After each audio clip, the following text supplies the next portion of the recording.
Hello, everyone. Today we have on a very special guest, Mr. Andrew Jennings. He is a law professor at Emory University in Georgia and the host of the Business Scholarship Podcast. Mr. Jennings, how are you today?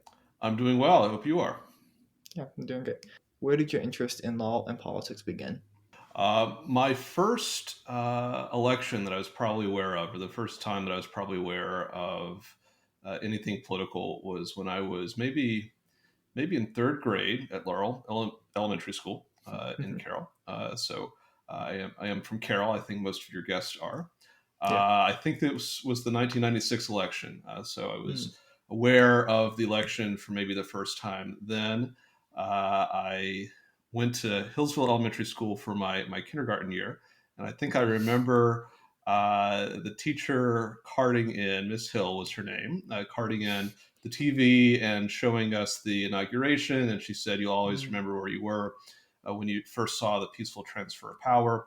Well, I was 5 years old, so I had no idea what she was talking about. But I have a better sense now of what she was talking about, and she's right. I guess I do remember that moment. But I think I first became aware of maybe politics for the '96 presidential election. Obviously, I got even more interested in the 2020 election. I was in middle school at that point. I think I was at Hillsville Intermediate School when that Mm. was still around. And I've been interested in politics really ever since. So I volunteered on some campaigns. I've followed politics pretty closely. In terms of law, I don't know where the origin of that might be. I've Mm. always been interested in law. I had the opportunity in high school and in college to work as a paralegal at a law firm in Hillsville, which increased my interest in law. And then I eventually went on to law school, and now my life is law school because I'm a law professor. Right, yeah. You did attend Hampden-Sydney College, which is world renowned for its connections in the legal field and in politics and government. Why did you decide to go there? I had a friend at CCHS who went there. He was a few years ahead of me. And I had a mentor, now Judge Brad Dalton. He was at the time a practicing attorney who'd gone there as well. And the owner of the law firm that I worked at, Tom Jackson, had gone there as well. So it was a school that I was interested in. And when I took a tour, I really liked it. I liked the pastoral setting. I liked Mhm. the rolling hills and the small liberal arts school experience. They were able to make a pretty generous scholarship offer, so that really helped as well. So I thought it was a good place to spend 4 years, and indeed it was. Yeah. And to look back, I noticed on your LinkedIn profile that you had attended the Southwest Virginia Governor School, that you were a student there. And that's a school that primarily focuses on STEM, the sciences and maths. So I'm interested in how you moved from the STEM field to the government and history field. It was convenient in a way because the Southwest Virginia Governor's School allows you to take a lot of really kind of classes that you don't usually get to take Yeah. in high school. There are not many high schools out there where you can take differential equations or linear algebra or analytical geometry or something like that. So that I think really allowed me to get a lot of my math and science education uh, out of the way, Mm. and it did probably lead me to focus on areas that I just happened to be more interested in at Yeah. that stage of my life. So I majored in history, and I had Mm. some extra bandwidth because I had already done a lot of college credits at the governor's school. So I also did a double major in government there as well. Yeah, yeah. And I noticed specifically you were involved with the Young Democrats, was it called, at Hampton-Sydney?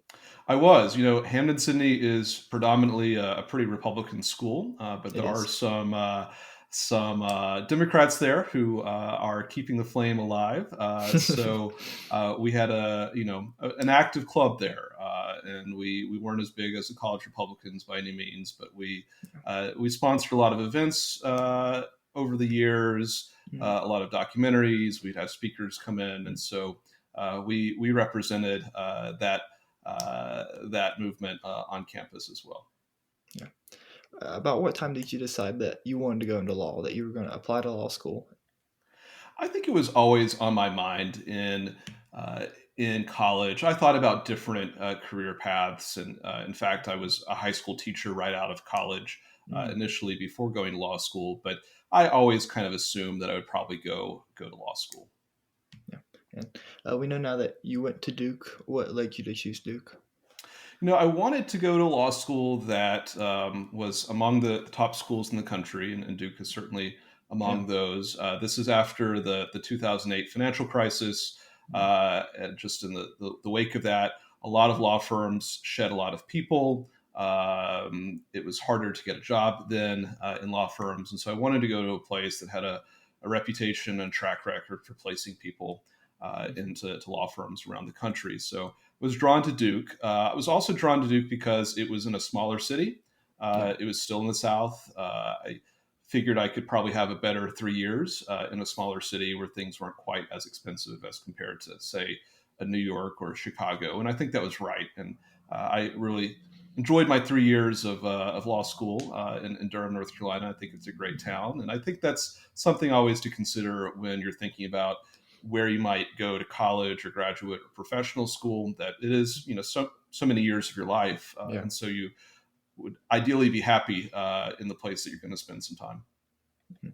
And you also got an MBA, which is interesting, not just the JD from law school. Can you talk about your decision to do that So I didn't get an MBA. I got a Master's of Arts in in economics, economics? That's and I so. apologize. Oh, no, no worries. The business school was right next to the law school at Duke, so maybe it would have been easier to trek across the street rather than across the campus. But at the time, Duke had a lot of different options um, for dual degree programs. It didn't really cost anything extra, so I thought I might as well. I was getting interested in economics at that point. I didn't really do any economics in undergrad, but I'd been increasingly interested in that area. So that was an opportunity that I took on. It did require running across campus, and sometimes I might have a class finishing on the main campus, an economics class at maybe 1:30, and then a law school class starting at 1:45. And it could be a little bit tricky sometimes to make it across campus, but I always did.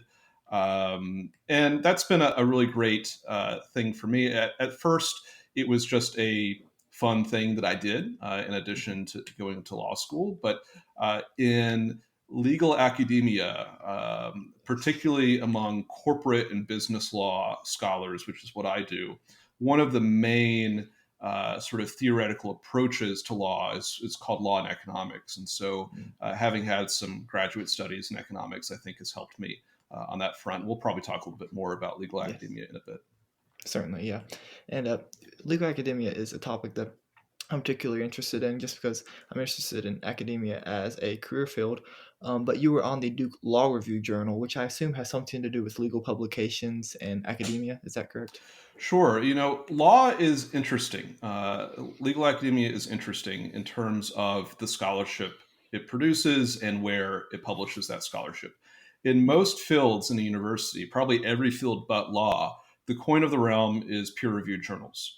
You write an article, you send it off to a journal, and at least two anonymous reviewers in your field will review it and write up a report. And they'll say, we think this is something that should be accepted for publication. More likely than not, they'll say either it shouldn't be accepted or you need to revise it and try again. And so that can be several rounds. And that's sort of how publishing scholarship works for most fields. Law is different, however. In law, and this is a tradition that goes back to the 19th century, law is run by second and third year students. Law journals are run by second and third year students.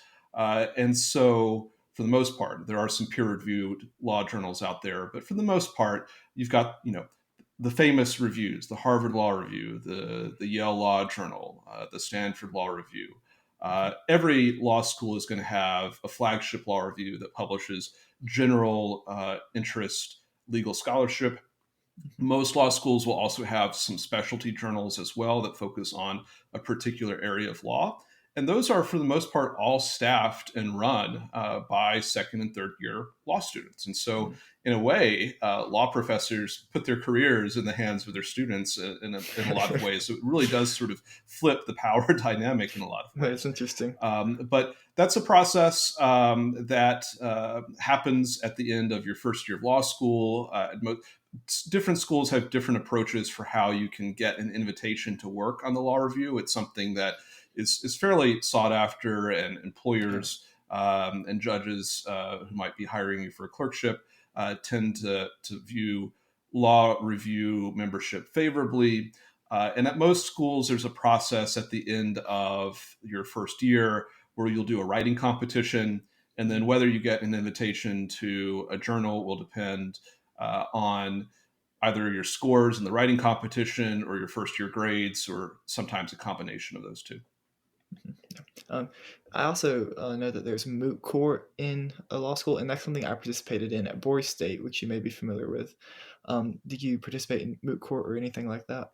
You know, I wanted to participate in moot court, or I guess I Mm. participated in the tryouts for moot court because I Okay. was never quite good enough as an appellate advocate to get invited to join the moot court board. But that's Mm. another honor that a lot of students will pursue as well, and it's something that, particularly for those who might be looking for clerkships Yeah. or who might be litigators, it's something that is definitely a good credential to have. Mhm. I tried out my first year. I tried out my second year. I didn't get picked either year for that, and so I decided to do other things my third year, and I Yeah. didn't participate on moot court. How does legal academia, like law review journals and related publications, affect the practice of law? Is it all just theoretical, or does it affect the day-to-day operations in a courtroom? Sure. Well, there are a few different approaches to legal scholarship. There's no one form of legal scholarship. One form is what we might call doctrinal. That's the most traditional form of legal scholarship. That, if you go back and look at law reviews from the 1920s or the 1950s, that's primarily what people were doing. And Mhm. that still happens quite a bit today. A lot of people are doing doctrinal work, or people will do some doctrinal work. That's the sort of work that is dealing with trying to think about legal problems, synthesize legal problems, propose solutions that judges or litigants might want to follow, or other participants in the legal world might want to follow.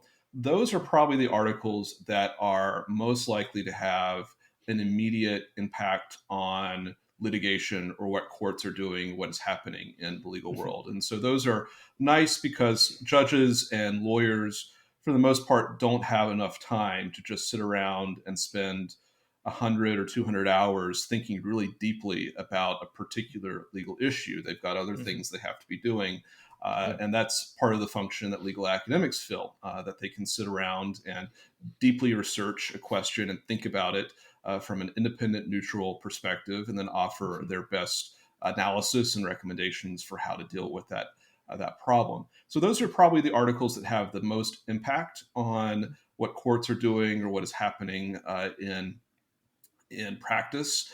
Mhm. Those are the articles that often courts will cite. So if you see courts citing to law review articles, that's often the form. There are other Yeah. forms of legal scholarship too. So there are critical legal scholarship pieces that are looking at some legal institution or practice and taking a Mhm. critical perspective and exposing why maybe that practice or institution isn't good, or isn't running on all cylinders, or should be changed or even abolished.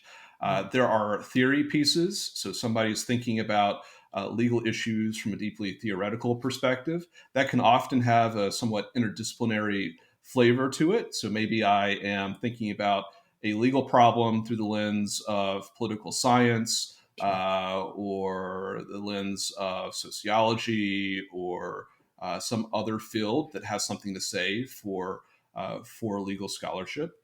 There are pieces that are empirical in nature, and so those are papers that are trying to distill what is happening in the world. That's trying Yeah. to introduce new facts to literature. I think those can also be very useful sometimes to law firms and to judges, just so they can see, okay, somebody has collected some data on a phenomenon, has conducted some statistical analysis, and this shows us something that we didn't know was happening in the world that might help inform legal practice or decision making. So, often legal scholarship gets a bit of a critique sometimes, especially in the last maybe 40 years. Chief Justice John Roberts, I think, talked about law review articles on evidentiary law in medieval Bulgaria or something like that as being perhaps not super useful.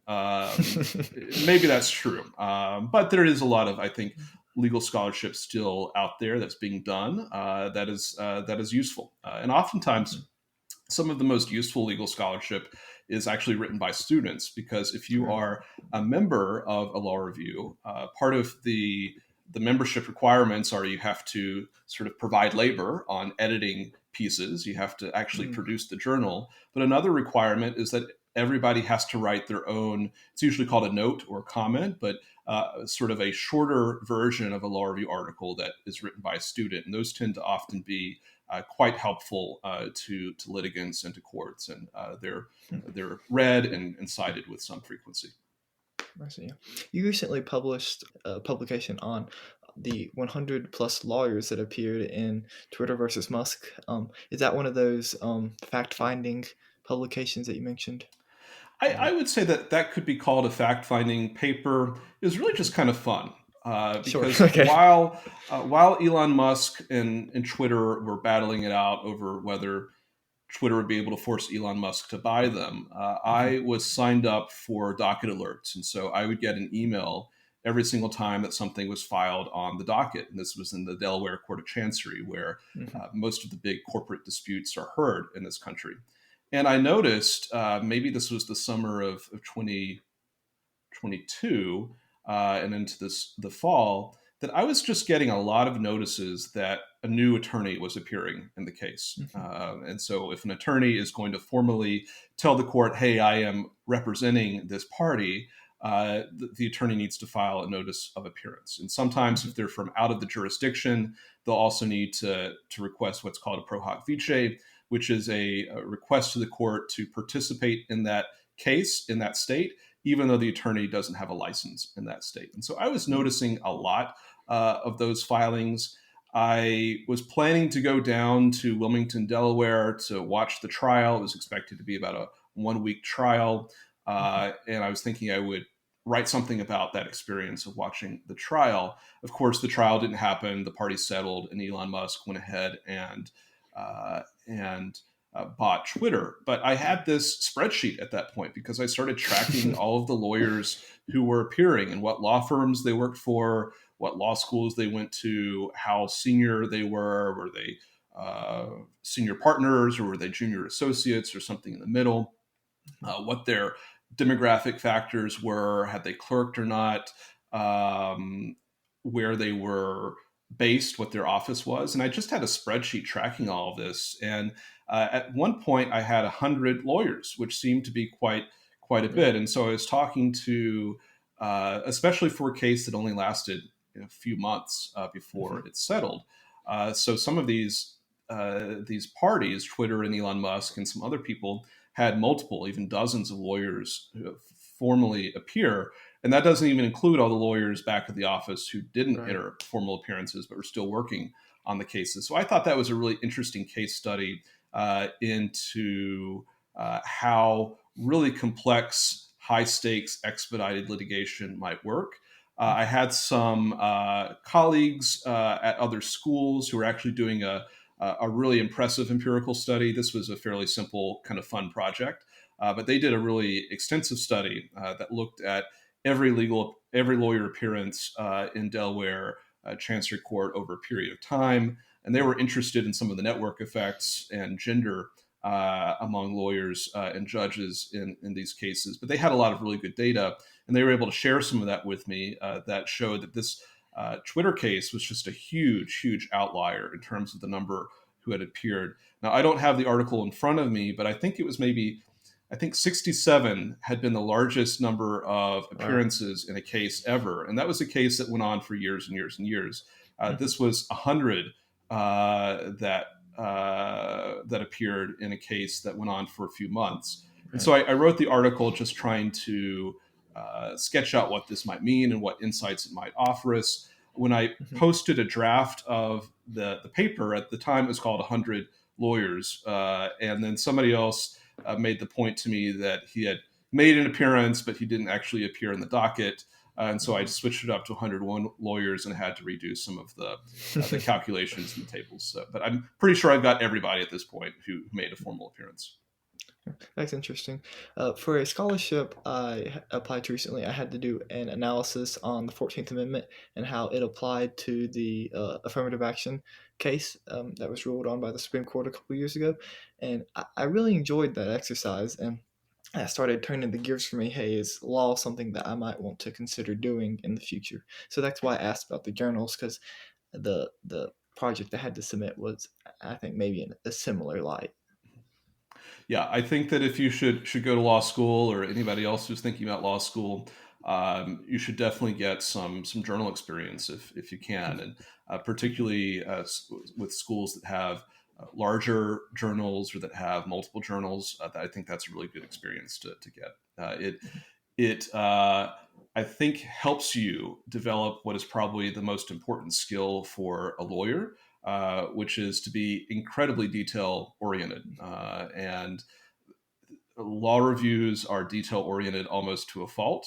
I don't know if the listeners are familiar with this, but an italicized period looks different from a non italicized period. Mm. And if you've spent some time working on a law review, you'll probably be able to spot the difference just by eyesight. And you think that they would look the same. It's just a dot, but they Mhm. do look slightly different. And being able to recognize the difference between those two—that's the level of attention to detail that is good for lawyers to have. And I think that's something that law reviews instill. For sure, yeah.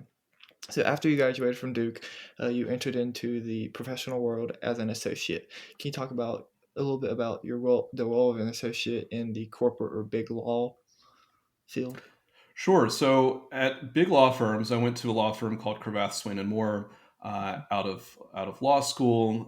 It's a sort of long-standing firm. I think it's the second oldest law firm in the country, Wow. and for a long time, it really only had one office. It had the New York office. It had a small London office. It's now expanded to DC, but it's really resisted the trend from a lot of firms in having lots of offices in different places. Cravath represents, at least at the time that I worked there, what you might call primarily American companies that make things. Mm. So they weren't very big into the financial services space at the time. They weren't really big into the software or tech space, although they did have some really large tech clients that were longstanding. IBM, for example, Mm. has been a longstanding client of theirs. But they sort of represented uh, American companies that do things like healthcare or chemical manufacturing or pharmaceuticals, et cetera, with really a range of important corporate transactions and litigations. And so the model at Cravath was, and I think it still is that you start in a particular practice group, and then after 15, 18 months, you rotate into a totally different practice area. So you're getting different kinds of experience deeply in your early years. And so I started in an M&A group. Mhm. Um, M&A is a team effort. It requires a lot of people. It requires M&A lawyers. It requires specialists who are not managing the deal day to day, but they have important pieces of the deal. So, for example, tax lawyers, Mm. executive compensation lawyers, intellectual property lawyers, antitrust lawyers, et cetera, are all kind of part of the extended deal team. And then at the core, you have a group of M&A lawyers, usually a partner, a middle level associate, or maybe a couple middle level associates, and then one or two junior associates, oftentimes. And it might depend just on the complexity of the deal, who's working in that. And so I was the junior associate. I guess toward the end of my M&A rotation, I was more of a mid-level associate in some cases. Sometimes your role changes a little bit based on Sure. the actual matter. That was my first rotation, and then my second rotation, which is really relevant to what I do now, was in corporate governance, where Mm, we were working with clients on some of the more sticky issues of securities law compliance. These were mm. already public companies, companies that had issues with uh, their accounting, companies that were potentially being investigated by the SEC or the Department of Justice, and we would work with our colleagues in the litigation department on those matters. As part of your business scholarship podcast, a couple years ago, you did a series of episodes on the FEC versus Citizens United decision, and I listened to a couple of them. And one of your guests had mentioned the not only the constitutional rights of an individual, but the rights of a corporation. And I'd never heard of that idea that corporations have rights, and that's what the Citizens United case I kind of touched on. Can you talk about how you protect a corporation's rights in your practice? Sure. Well, as I like to say, and lots of other people like to say, corporations are people too.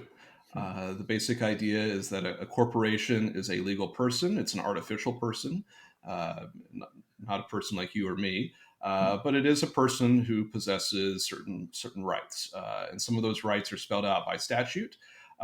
Corporations are creatures of state law, and so a state will say you can form a corporation in this state under the following circumstances. Most of the really big, important corporations are formed in Delaware, but every state has a corporate law. So you can go and form a corporation in Virginia, for example. And it will say, as a corporation, you have certain rights. You have the right to own and sell property, to bring lawsuits and to be sued. You have kind of these economic rights of a person. Well, over the years, the courts have also started thinking about, well, what are the constitutional rights of a corporation? And there are different theories for why a corporation ought to have constitutional rights.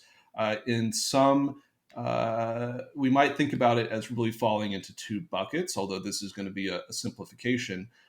We might think of it as an aggregate theory of why a corporation should have rights, which is to say, well, a corporation is owned by its shareholders, or if Hmm. it's a nonprofit corporation, it's controlled by its members, and all of those people have their own constitutional rights. They're individuals. They have rights under the federal and state constitutions.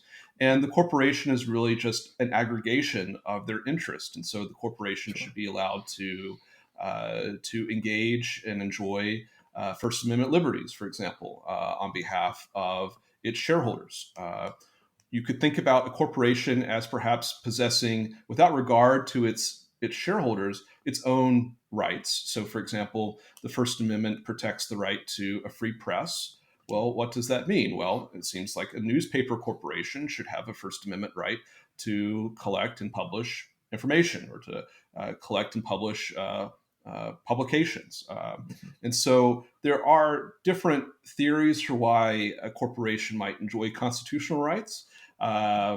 They do, just as a practical matter, and courts are moving increasingly in that direction over the last few decades. They don't enjoy every constitutional right that an individual enjoys, but conceivably the courts might move in that direction. So, as individuals, if police officers want to talk to us because they've suspected us of some criminal offense, we have a right against self-incrimination. We can't be forced to testify against ourselves in court. Corporations don't currently have Mhm. that protection, and so that is a distinction between corporate constitutional rights and individual constitutional rights. But conceivably, courts might move in that direction in the future. Sure. Okay. So you stayed at your big law firm for around 2 years, I believe, and then shortly thereafter you started clerking in the U.S. Court of Appeals. Why did you leave to do a clerkship? That's an interesting decision. Sure. I was at Cravath for about 3 years or so, Okay. and I had an opportunity in the middle part of that to clerk for, or to at least to apply to a judge that a friend of mine from law school was clerking for at the time. And Mm, so, clerking for a judge means that you are sort of a personal assistant, advisor, staffer to a judge, mhm, and you help that judge produce. the work product that they need to produce in order to fulfill their role as a judge. And so you are sort of at the elbow of the judge. It's often called an elbow clerk. Mm, Because you are there helping and assisting the judge on a one-on-one basis. You're part of that judge's personal staff. Um, I had an opportunity to apply to this judge, the Honorable Helene White. I interviewed. She ultimately made an offer, and I was interested in pursuing a clerkship at some point. I yeah. was also thinking about academia at that point too, and it's a pretty common experience that law professors have clerked for a judge before becoming law professors. I also thought it would be a nice personal experience. I spent a year living in Detroit. That's where the judges' chambers are. And Mm, so that was a very nice experience. And so yeah. she as a member of the Court of Appeals, had four clerks at all times. And so I also worked with my fellow co clerks as well and got to know them. But, it was a pretty small chambers. With an appellate court, it can be a somewhat monastic lifestyle too, because if you're clerking for a judge who's a trial judge, you're probably going to be in court pretty often. The judge might have a sentencing hearing in the morning and then a motion to dismiss hearing in the afternoon. And maybe next week, the judge might have jury trial, who knows? But you're in court a lot. So you're kind of actively there in sort of real time. With appellate judges, they are looking at cases that have been appealed. They only have court every 6 weeks or so. And so Mm, you're kind of working on a slower pace. You're doing a more research intense job. And you may not really see people other than those who are in your chambers on a day to day basis, unless it's time for oral arguments, in which case all the judges get together and lawyers come in and make their case. But clerking for Judge White was a great experience, and I think it has helped me improve as a writer, and I think it's been sure. something that's been beneficial for me as a law professor. And one of the hats that I wear at Emory Law right now is that I'm chairing our clerkships committee, which is Mm, sort of an effort to help law students think about clerkships, identify clerkships that might be right for them, and then apply and be competitive for clerkships. So I'm a big fan of clerking as well. And if you or other listeners should happen to go to law school, I think it's really worth spending some time thinking about that opportunity, because yeah. it really rarely will you get a chance in, say, your mid or late 20s to work with a senior government official Yeah. on really important matters that are important to the individuals who are involved in the cases, that are important to communities, that are potentially important to the entire country. And Mhm. that's a huge opportunity and learning experience, and really a public service as well. Have you ever considered moving into the judiciary yourself, becoming a judge?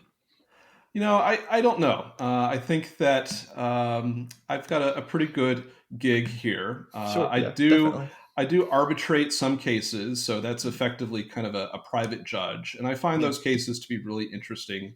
I learn a lot from the cases, and I feel like I am maybe contributing some of my expertise. I typically arbitrate cases that are uh, in some way involving a securities law dispute. And Mm. so I think that might scratch that itch. So after your clerkship, I believe you went and did a fellowship at Stanford in the corporate governance and practice division. Can you talk a little bit about how you got started in that and why you wanted to leave professional practice and start teaching? Sure. So I might just start with why teaching. I think that's Yeah, probably the first question. I because think you did teach in high school, which is I interesting too. yes, I taught. I was a high school math teacher, Hmm. and I think that there are a lot of similarities in teaching adults versus teaching teenagers. So some of the behavioral ticks are pretty similar in a lot of Yeah. ways. So I did do that briefly before going to law school right after college. I was interested in. I was vaguely interested, I think, even when I was in high school, in becoming a law professor. I didn't really know what that meant at the time, but I thought that would be a pretty good job to do. Hmm. I think I had a better sense when I was in law school of what that would mean.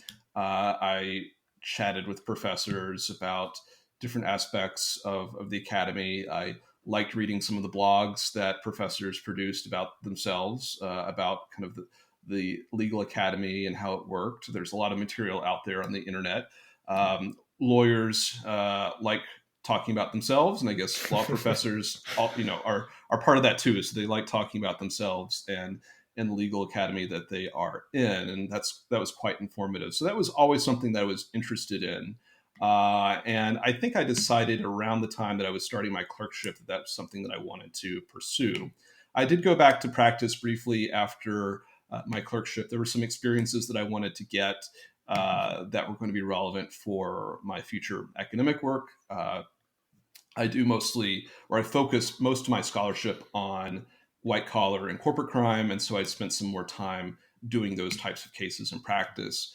And then in terms of the fellowship, it's becoming increasingly common that to become a law professor, you need to do one or two of three things. Typically, there's an expectation that people who are being hired as entry level tenure track law professors will have clerked, or they'll have a PhD, or they'll have a fellowship, or sometimes both, or all three. So I've done the clerking Yeah. position, but part of the fellowship idea is that you need to have a pretty decent portfolio of scholarly writing, even to get your foot in the door.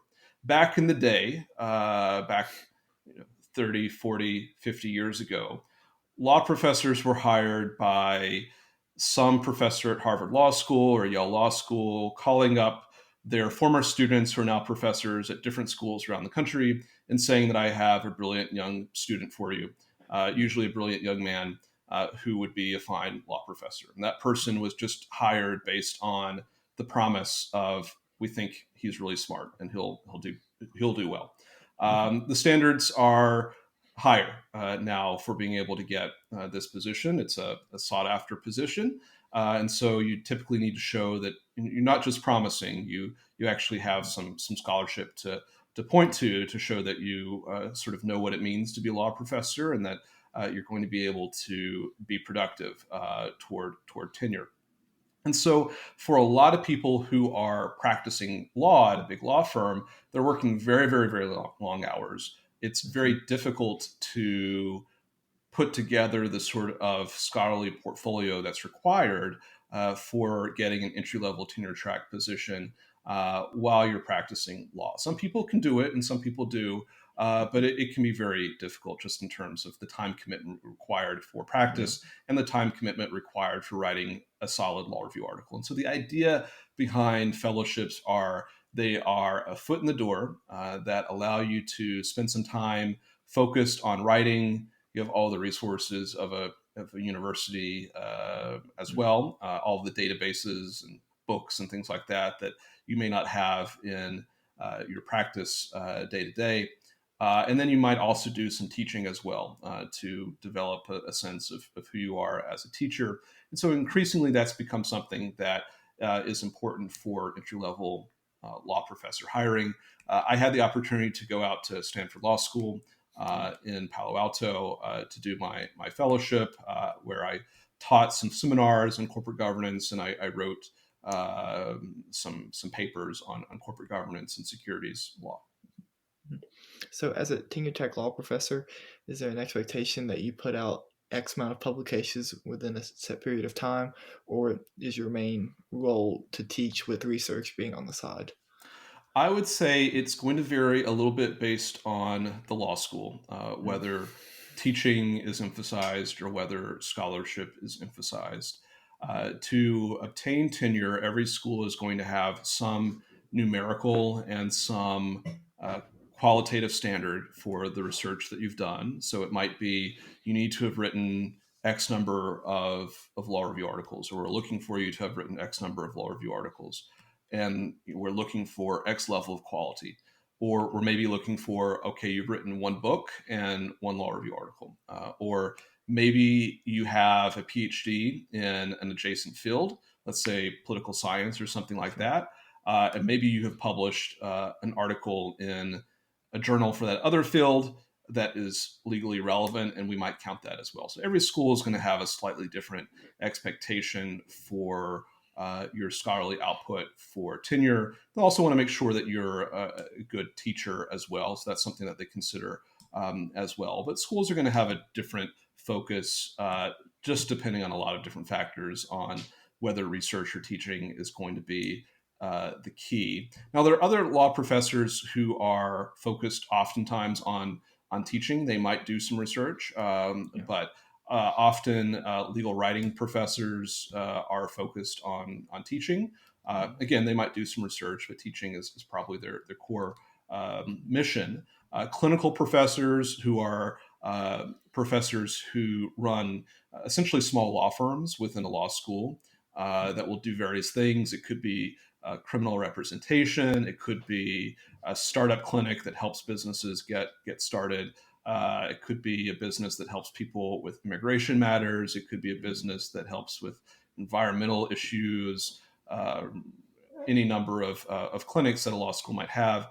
Those professors might still write scholarship, but their key focus is on teaching and supervising students who are developing skills in the clinic and representing live clients as Yeah. well in the clinic. Yeah, so that's interesting to me. I understand that you have to pass the bar exam in order to practice, but there are students representing clients in court. How does that work? Most jurisdictions, you're right, you have to be admitted to the bar, but most jurisdictions have an exception for law students, which provides that they can engage in the practice of law if they're being supervised by somebody who's been admitted. Often that's going to be the clinic professor or maybe some external professor or practitioner.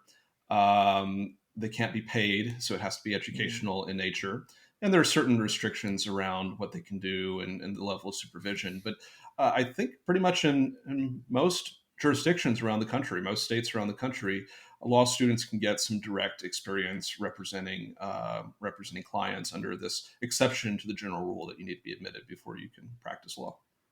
Okay, I understand. My next question is also somewhat related. Do you feel like teaching makes you a better researcher or vice versa? Does being a good researcher make you a better teacher?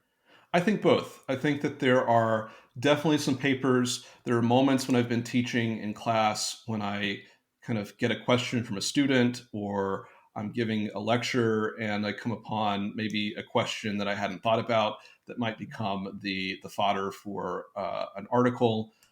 Definitely, I've written articles that have informed my teaching. And so, one of my areas of interest is in state securities regulation.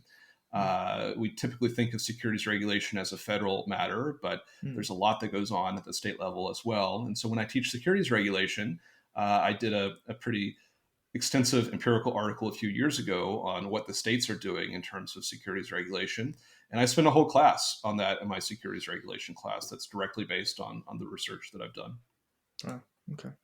Securities is also an interesting topic. Cryptocurrencies are the hot new thing. How does the regulation of cryptocurrencies differ from traditional stocks?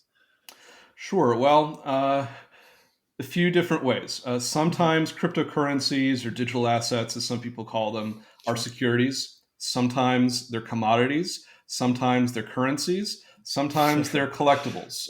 And so the legal status of a cryptocurrency or some other digital asset is often going to be up in the air. And so that's Mm. something that I cover kind of early on in my securities regulation class. Just when is a crypto asset a security? And there's uncertainty about that at the level of the SEC, the courts, etc. We have a test called Howey, which is a Supreme Court case about some orange groves in Florida Mm. back in the 1930s, which is the test that we use now for assessing whether a crypto asset is a security. So there's a lot of nuance there, and just who might have some say in regulating crypto or digital assets is kind of an open question. How are they different from, let's assume that a crypto asset is a security, and some of them are.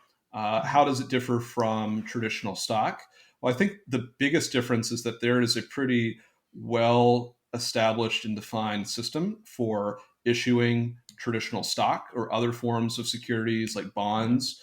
We don't really have that regulatory system in place for crypto assets. with the new administration coming in that is much more pro crypto than the outgoing SEC. There's a lot of speculation or expectation that we might see some rulemaking that provides that regulatory structure for crypto digital assets that there may or may not be securities. But I think that's probably the biggest difference right now. Sure. Yeah. Cryptocurrency is interesting in that once a transaction is made, it's final. There's no takes backs, and that's kind of it. And I'm guessing with stocks, there's some flexibility there, or bonds, like you said. Well, yes, I think if there's an erroneous trade of securities, there are mechanisms to claw that back. You could imagine that with crypto, you could have that as well, in that a court could force somebody who is a wallet holder to make a transfer. A court could order somebody to do that. And if they refused, well, you could throw them in jail until they comply. Sure. You don't have to do that in the security space because there are already procedures in place for dealing with those issues. But I think that when we have transactions that need to be reversed for whatever reason, sure, I think both traditional securities, there are procedures for that. And I think there are court cases that have happened around the world where there have been erroneous transfers of crypto assets, and courts have tried to step in. Now, it might be harder in the case of crypto, of course, but you may not know who you're transacting with, for example. But if you do, and you can get them and throw them in jail, well, we do have some mechanism for reversing crypto transactions that maybe shouldn't have happened. Yeah. Do you still do private practice while you teach? I don't do private practice. I do serve as an expert witness from time to time, or a consulting expert. So if there is a law firm that has a matter that's within my area of expertise, they might engage me to consult with them. And so I will do that. Or sometimes courts will want to have an expert witness testify about some factual kind of issue, or rather, not factual issues, but some area of expertise that the court needs in order to make a decision about how the facts apply to the law. And so I might, for example, testify in some cases about market practices in the security space. Or if it's outside of the US, an expert witness can actually testify about US law. And so I've had a case that was in Europe that involved US law. And if it's a foreign case, you can have an expert witness who's actually testifying about what the law in the US is and what it requires or doesn't require. So yeah, so tell me a little bit about that experience. What role did you play directly? I was an expert witness on legal issues. In this case, it was a case being heard in a foreign jurisdiction, but involved issues of American corporate and securities law. And so the idea there is that judges in their own jurisdiction don't need an expert to tell them about what the law is. They're judges. That's what their job is. And so if you are a judge in the United States, you might apply the law of your state. You might apply federal law. You might apply the law of another state, depending on what law controls a given legal dispute. But the idea is if you're an American judge, you're competent you've got all the experience and background and context to interpret American law, whether it's from another state or from another jurisdiction within the country. And so expert witnesses don't testify about law.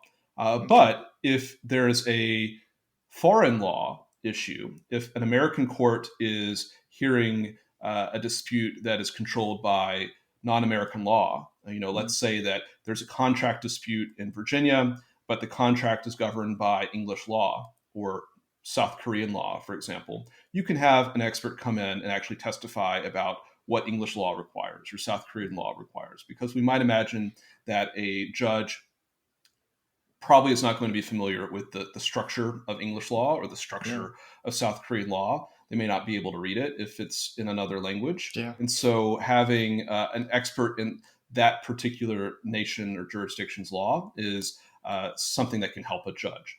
Same thing with foreign judges. If foreign judges are hearing cases that involve U.S. law, they will, depending on the evidentiary rules in their jurisdiction, sometimes allow an expert on American law to come in and testify about what the law requires within the U.S. context.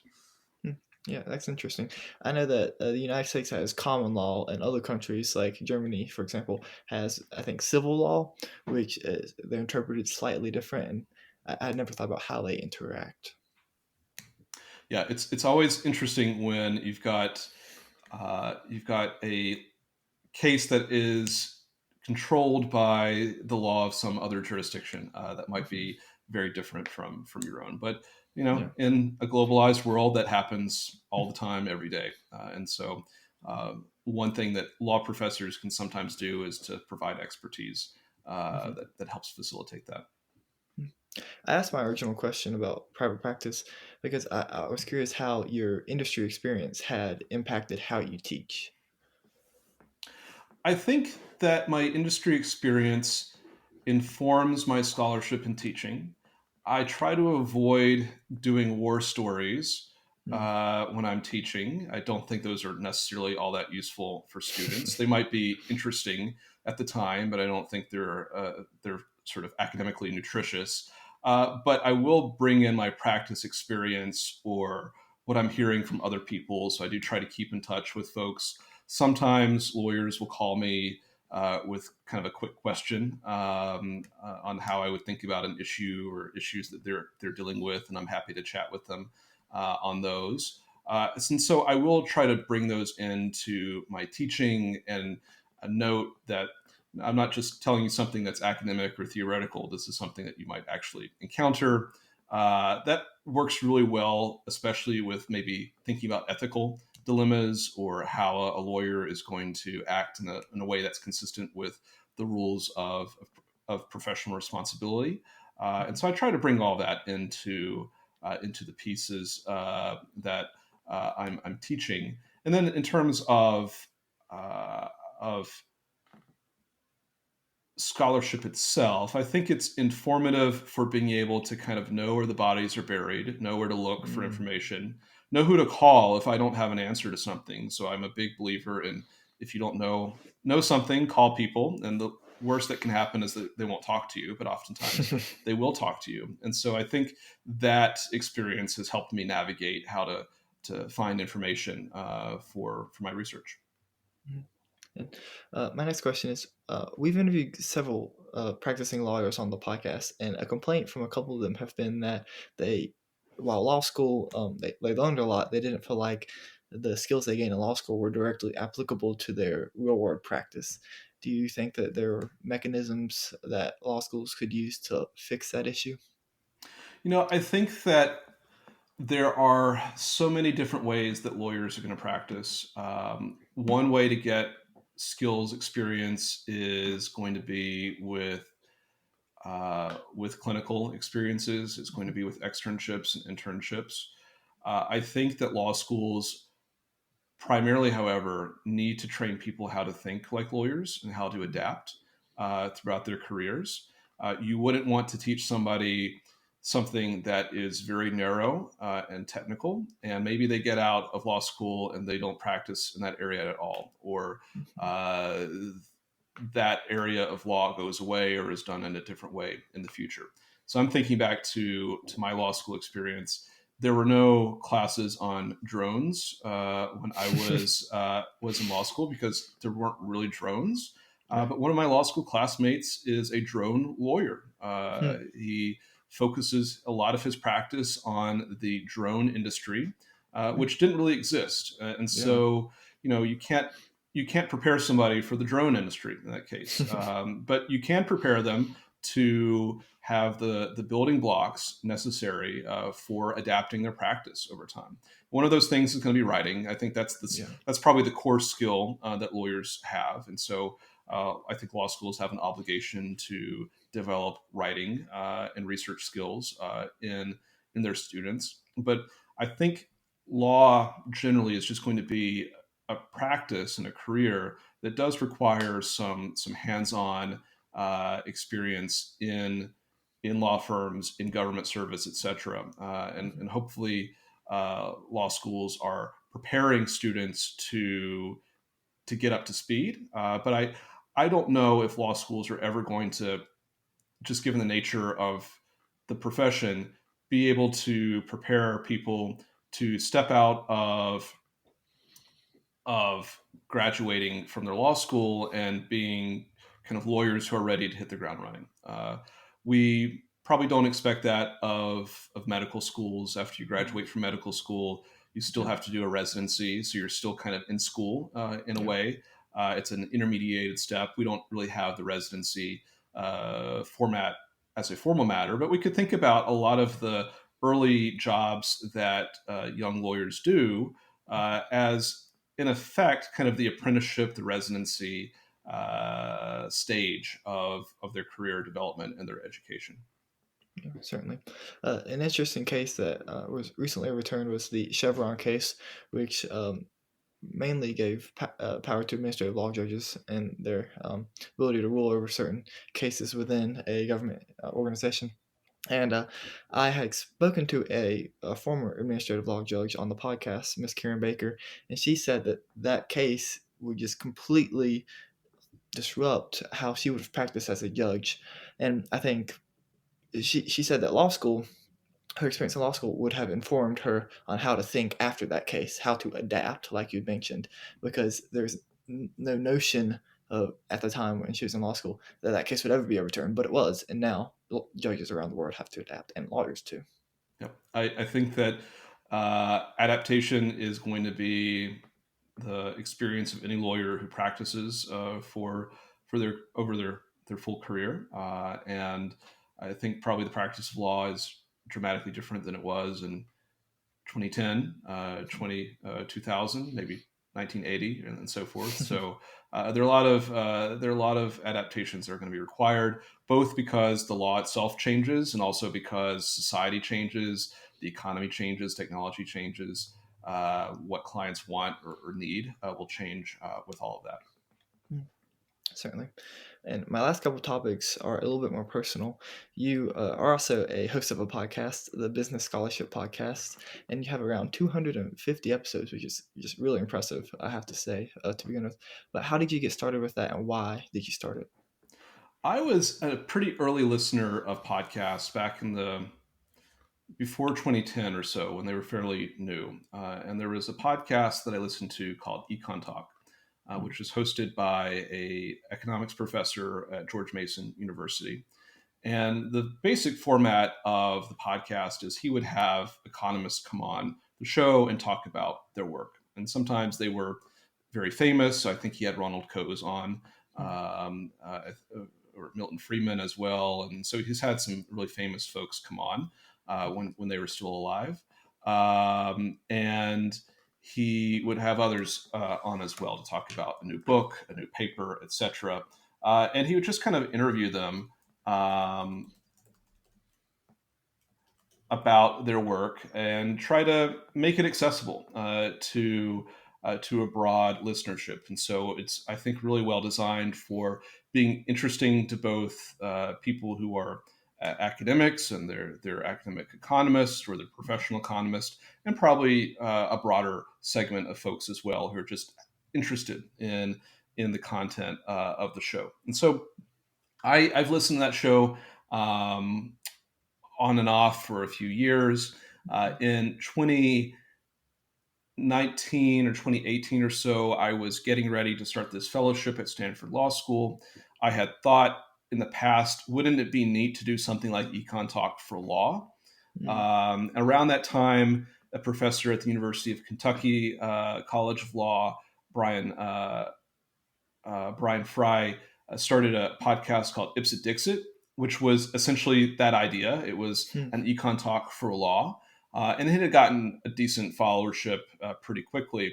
I talked with Brian on the phone for any advice he might have about starting a podcast, and it turns out that we had the same inspiration. That he said, "Oh yeah, I was an early listener of Econ Talk too, and my mm, show was also inspired by." by Econ Talk. So I decided, okay, well, Brian has the sort of generalist law podcast. I will do something a little bit more specific. I'm going to be doing business and corporate work. And I'll do a podcast that isn't even just law. So most of the people I interview are law professors, but I also interview economists and accounting professors and sociology professors and others who have research that's relevant to business. And so I decided to go a little bit more toward a niche, but still a pretty big niche. Business Yeah. scholarship is a pretty big niche. So I've been doing that since 2019. I think the guests like it. They get value from it. They get exposure for their work. I think the listeners like it because it introduces them to new scholarship. Maybe they didn't have time to read, gives them something to Right. do when they're driving to work Yeah. or they're out and about. And so that's been a really rewarding thing for me since I've started really in academia, and it's been a great way to meet people. Mhm. About close to 250 episodes. I think about 268 people have been on the show, so there's some Mhm. repeats in there too. Yeah. But it's been a great way to meet a lot of folks. The last topic I want to talk about before I get into my signature questions is KFilings. It is your online service that provides notification of SEC EDGAR alerts. Can you talk about a little bit about why you created that service and the role it plays within practicing lawyers toolset? Sure. So let's maybe back up to just what SEC EDGAR filings are. Sure. For public companies and some other companies as well that are subject to certain aspects of the securities laws, there's a requirement to make periodic or continuous disclosure. We Hmm. have to, if we're a public company, file an annual report with audited financial statements, for example.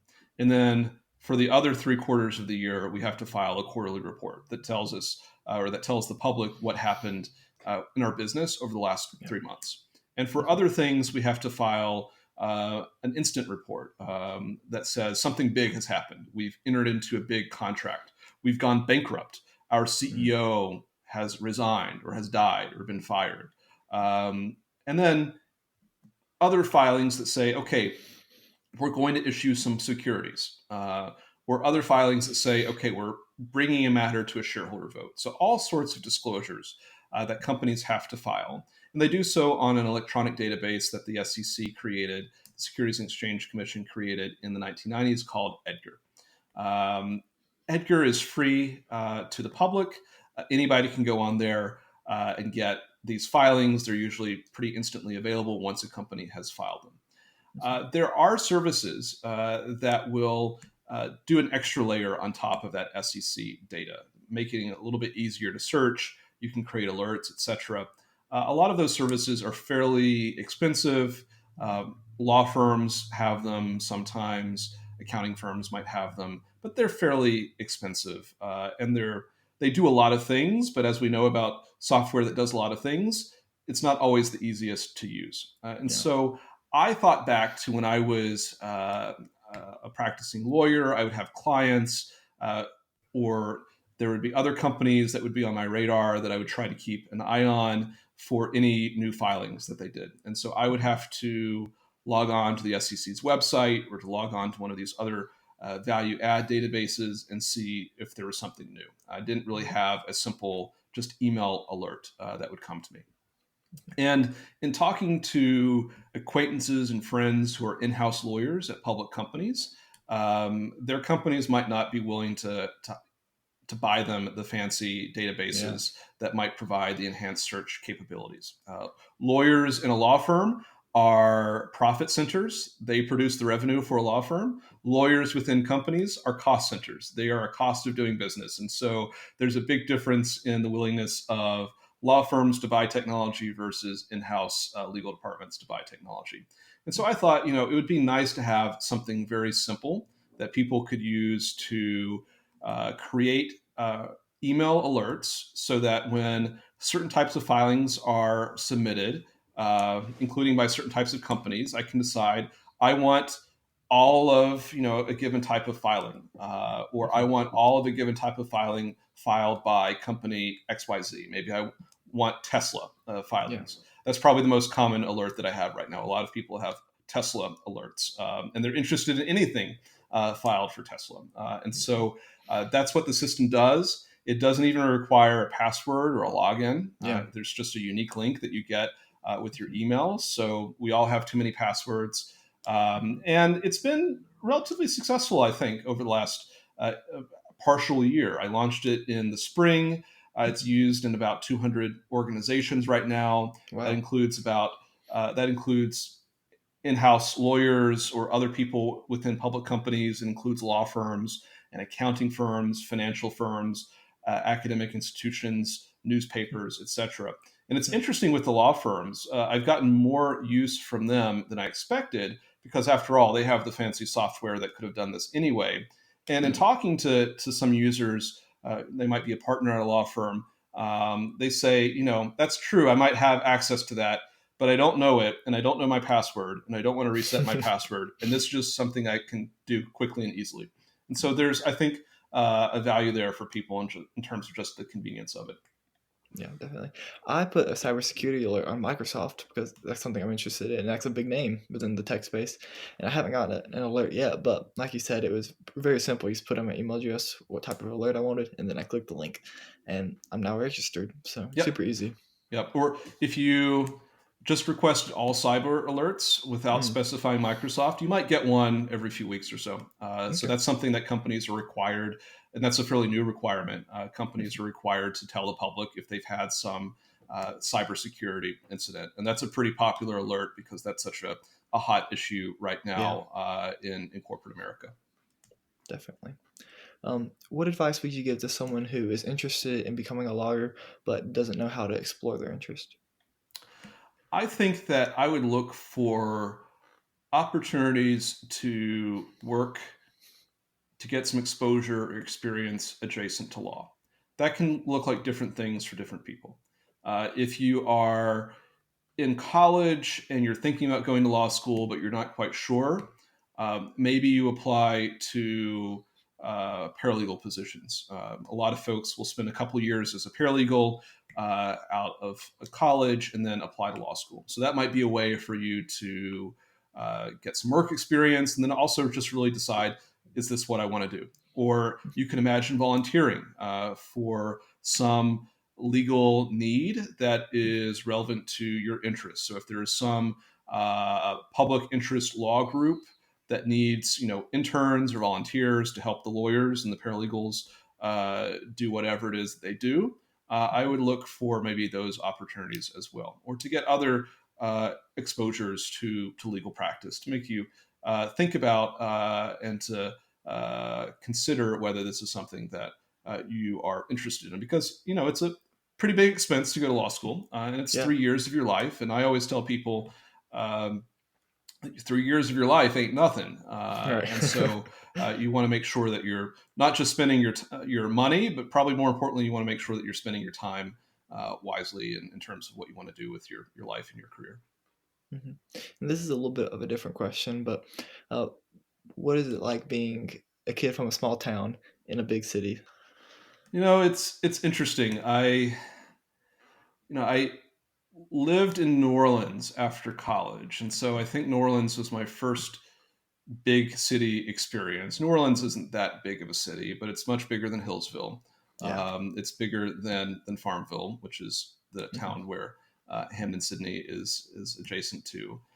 So I think maybe I worked my way up a little bit, and starting with some smaller cities before New York. I remember when I interviewed at uh, the law firm that I worked at right out of law school, I asked a partner who was interviewing me because I could tell from his biography he was from Ohio, how long it takes to feel like a New Yorker. And he said about 7 years. It takes about 7 years to sort of get a sense of things. And so I think that, it's a city that has a lot of people who aren't from there, particularly in the professional services space. A lot of Yeah. people from around the world really are going there because it's one of the leading places in the world for what it does for important financial transactions, important corporate transactions. It's really among the top there. Maybe London and Hong Kong have a similar claim, but it's a fairly small world.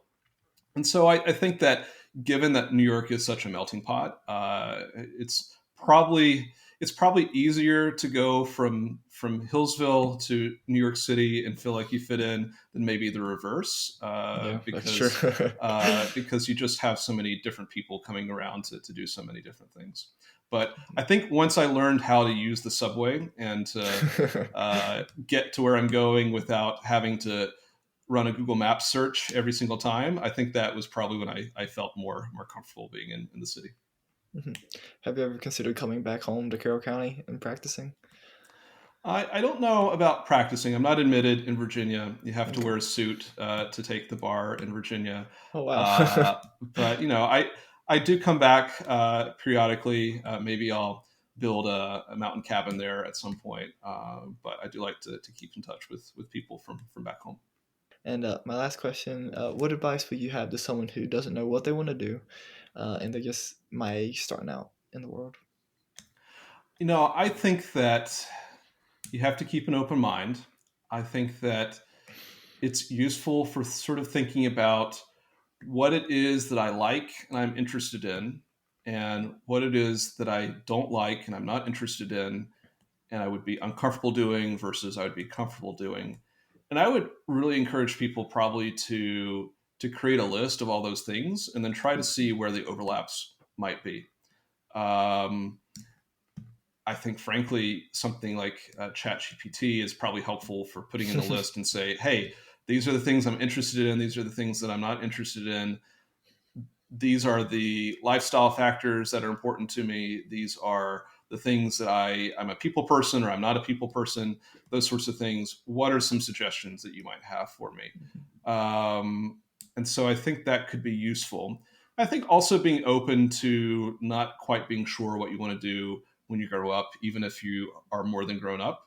Uh, I think the days of somebody starting at an employer out of high school or out of college and sort of staying there until they retire, those days are long gone for most Yeah. people. And for millennials and Gen Z folks, which I guess is sort of where this question is targeted, Mhm. people tend to not stay in a position for as long. And I think that does create some opportunity to think about making different moves in your career that fit what your interests are and what you've learned about yourself and where you are in life. And so I would try to think about trying to triangulate what it is that you might want to do, and that might change at different points in your life. And I think it's good to be open to that. Well, thank you, Mr. Jennings. I greatly appreciate your time today, and I learned a lot. All right, great to be on. Thank you. Thank you.